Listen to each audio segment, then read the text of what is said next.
Hi folks, how's it going?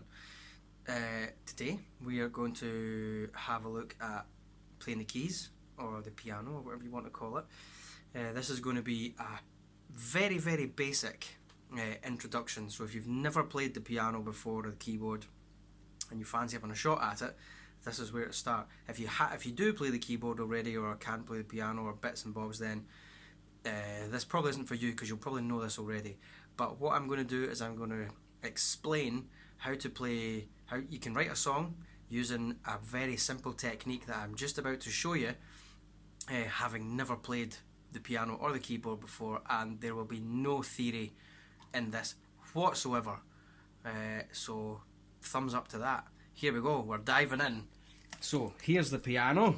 Well, it's a keyboard, it's a MIDI keyboard, and it doesn't sound brilliant, but you'll get the idea. Sorry, I'm just going to adjust this so you can see. Okay, that looks good to me, that's 2 octaves. Okay, so... oh, wrong one. There we are. Okay, so, first things first.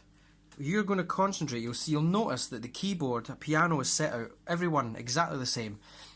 And if you look at the groups of, there's 2 black notes, followed by a group of 3 black notes, followed by 2, followed by 3, blah blah blah blah blah, infinity, okay? Well, not infinity, because it doesn't go on forever, but you know what I mean.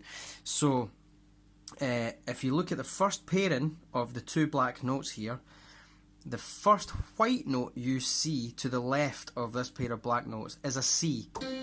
And it's always a C. Doesn't matter, okay? Everyone, it's always going to be a C, and there's middle C. Now once you can find middle C, you are laughing. So I'm going to talk to you in terms of playing in the key of C, and I'm going to show you how to write a song, or even just put a very simple chord progression together using one, well, we call it a finger shape, okay? So this camera tripod's in the way, so it makes it quite hard. But to play a chord, so to play the chord of C, you want to start with the note of C, which is there, okay? Now, when you're playing chords in the key of C, you don't ever have to worry about using any of these black notes. So straight away, it makes things much easier, because you are only really having to worry about one shape, okay? So your thumb goes here. Your next finger, you miss a note, and then you play there. And then you miss a note, and you play there. Now you can use that or that. I like to use that finger.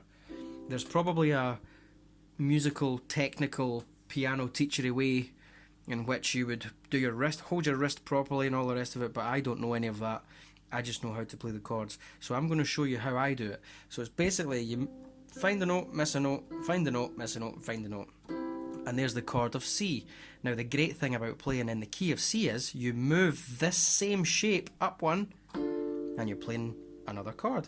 And you move it up again, and you're playing another chord. And again, and again, and again, and again.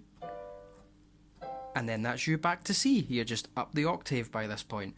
So all the chords you need to know about, you can play in the key of C literally by just playing the same shape. How good is that? Okay? So, if you want to know the notes, it works very much in the same way as the alphabet. If you find C, the next note is the same letter, the next letter in the alphabet. So what comes after C in the alphabet? That's right, D. C, D, E, F, G, A, B, C. And there you go, that's it. So, I was talking earlier on about the roots. So if I was to play a chord of C, I'd find the root, so there it is there, and I'd play my shape. So there's a chord of C. Oh. So if I wanted to play the chord of F next, I would find the root, which is an F. So I would just go up the alphabet, C, D, E, F. There we go. And I would play the same shape, play a note, miss a note, play a note, miss a note, play a note, starting with F. Play a note, miss a note, play a note, miss a note, play a note. And there's F. Now C and F are very, very good friends. They like to play together. Okay? And also, So is G, which is the one up from F. C, D, E, F, G. The same again. Play a note, miss a note, play a note, miss a note, play a note. G. Okay? So there you go. C, F, G. Let's go back to F, and then back to C. And there you go. So, just for reference, all the other chords in the key of C, I will now show you. So, there's a C, and we move the whole thing up one more. That is a D minor. Move it all up one more again. That's an E minor. One more again is an F. One more again is a G. One more again is an A minor. And the last one is a, well, if you play the right bass note, you're talking about a B diminished. I would probably ignore that one if I were you.